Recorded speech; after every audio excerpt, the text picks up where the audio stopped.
everything you think you know, about that iconic purple and orange logo sitting in your driveway is completely wrong. When a FedEx Ground truck pulls up to your curb, you naturally assume the driver is a FedEx employee. You assume the vehicle is owned by FedEx Corporate, and you assume the package in their hand is backed by a massive, direct corporate payroll. But what if I told you that driver has never received a single paycheck from FedEx in their entire life? What if I told you that FedEx Corporate doesn't own a single one of those delivery trucks? And if a tire blows out on the highway, FedEx doesn't pay a single cent to fix it. Welcome to one of the most brilliant, yet misunderstood business models in modern corporate history. In this video, we are blowing open the hood on FedEx Ground. You will learn the exact financial machinery that allowed a single company to generate tens of billions of dollars without owning its delivery fleet. You will see how ordinary people buy delivery routes like real estate, how a hidden network of local business owners absorbs almost all the financial risk, and why this entire multi-billion-dollar empire is sitting on a razor-thin legal and economic edge. That could change shipping forever. To understand why this model exists, you have to step back and look at the sheer scale of the parcel industry. Every single day, over 40 million packages move across the United States alone. We live in an instant gratification economy, where clicking a button creates a promise that a physical item will arrive at your doorstep in 48 hours. Most people think shipping is a simple matter of driving a box from point A to point B, but Wall Street knows the truth. Moving physical boxes is an absolute financial nightmare. When a traditional logistics company expands, every new route requires buying a new van, paying worker health insurance, financing vehicle wear and tear, and taking on massive legal liability. It is a capital-heavy, low-margin trap, but decades ago, FedEx Ground stumbled upon a radical contrarian loop. What if you built a national network, where you own the brand, the sorting hubs, and the tech algorithms, but made someone else buy all the trucks? That single decision created an asset-light cash machine that shocked Wall Street. Here is how the ownership model actually works.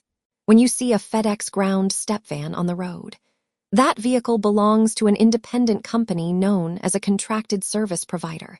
These aren't gig workers on an app. These are local business entities that purchase specific zip codes and delivery territories. They buy the fleet of vans. They hire and manage the local drivers. They pay for the commercial auto insurance. And they pay for every single gallon of diesel. Think about the genius of this structure from a corporate balance sheet perspective. If global gas prices spike by 40% overnight, corporate FedEx doesn't take the hit. The local route owner takes the hit. If a driver accidentally backs into a garage door, corporate FedEx isn't sued. The local contractor's insurance handles it. By insulating itself from the day-to-day operational chaotic mess of physical delivery, FedEx Ground achieved a return on invested capital that traditional transport companies could only dream of. Which brings us to a fascinating question. If corporate FedEx takes the easy profit, how on earth do these local route owners actually make money? The revenue engine of a delivery route comes down to a hyper-specific mathematical equation. Contractors are paid through a complex contract structure, receiving money based on package volume, stop density, core service fees, and safety performance bonuses. Every time a driver drops a box on a porch, a micro-payment is triggered. If a contractor owns a compact, dense urban territory where a driver can make 200 stops in a 5-mile radius, that route becomes a goldmine, printing hundreds of thousands of dollars in net annual income. This density dynamic created a hidden multi-million-dollar secondary market.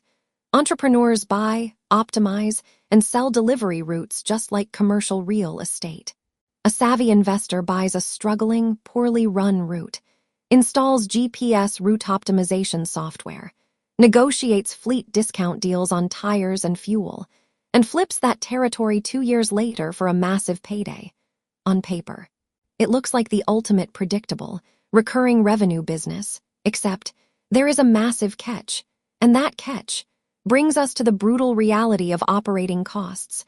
While the revenue streams sound predictable, The expenses are a relentless, compounding tide that eats margin alive. First, there is the upfront capital outlay. Buying a fleet of standardized step vans can easily cost $500,000 to $1 million. But the silent killer, the expense that catches amateur route owners completely off guard, is mechanical maintenance. A delivery vehicle stops and starts hundreds of times a day, grinding down brake pads, tearing up transmissions, and wearing through tires at 3 times the rate of a normal truck. Then comes the human element. Driving a delivery van for 10 hours a day, lugging 70-pound furniture boxes up 3 flights of stairs in freezing rain, is brutal physical labor. Labor turnover in this sector is notoriously high, sometimes exceeding 50% a year. When a driver quits unexpectedly at 5 in the morning, the route owner faces a terrifying choice: step into the driver's seat themselves and run the route, or face crippling financial penalties from corporate FedEx for failing to deliver boxes on time. And just when route owners think they have their costs under control, an unexpected economic storm hits, revealing the fragile nature of this entire system. Consider what happened when inflation skyrocketed and gas prices reached record highs.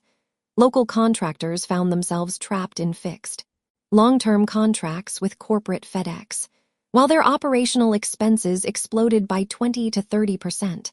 Margins that once sat comfortably at 12% evaporated into zero overnight. A quiet rebellion began brewing across the country, with prominent route owners forming alliances to demand higher pay rates, arguing that the entire delivery network was on the verge of structural collapse. When the very people who physically hold up your corporate empire threaten to park their trucks, the illusion of risk-free growth shatters. Corporate FedEx was forced to step in with temporary financial relief, exposing a delicate truth.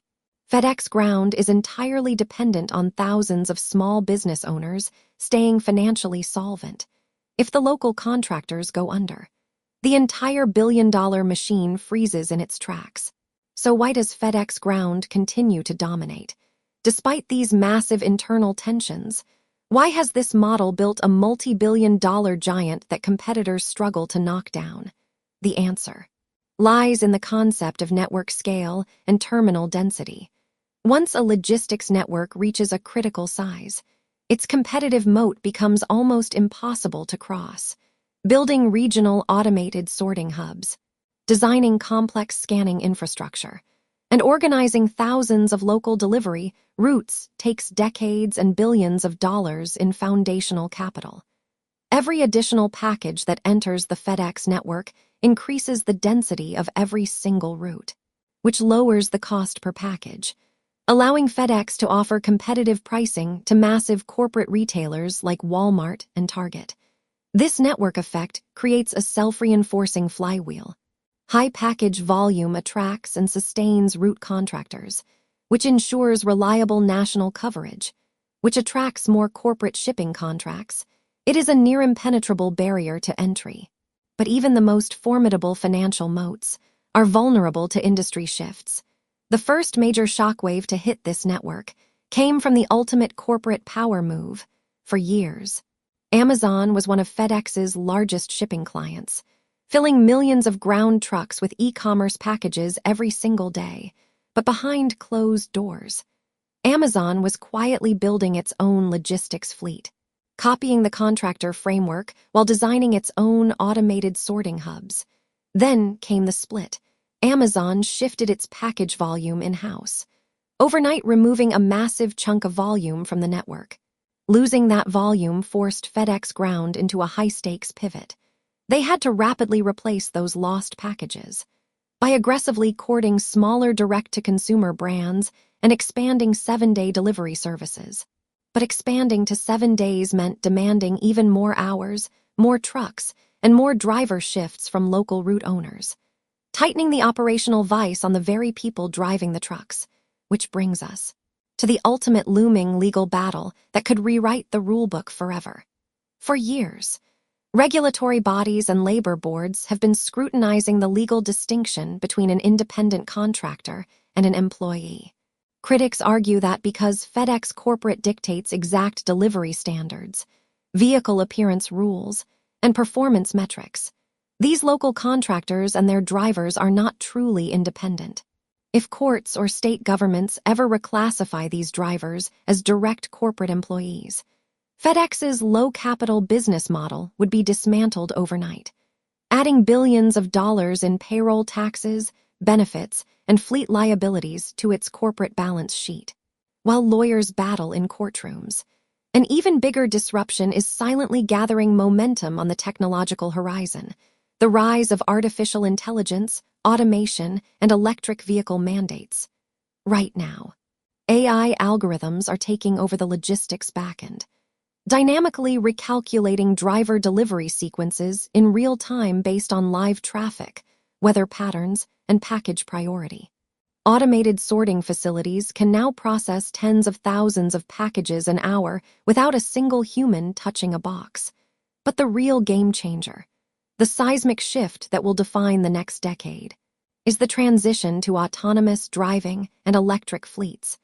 Governments and corporate sustainability goals are pushing for fully zero-emission delivery fleets.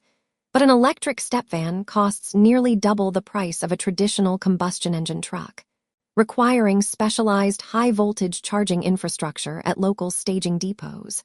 The massive question hanging over the industry is, who will pay for this multi-million-dollar tech upgrade? Will corporate FedEx fund the transition? Or will they force independent route owners to shoulder the immense capital burden? And what happens when autonomous, self-driving vans become fully operational, when self-driving vehicles and automated delivery systems mature? The relationship between logistics giants and local route owners will be completely transformed.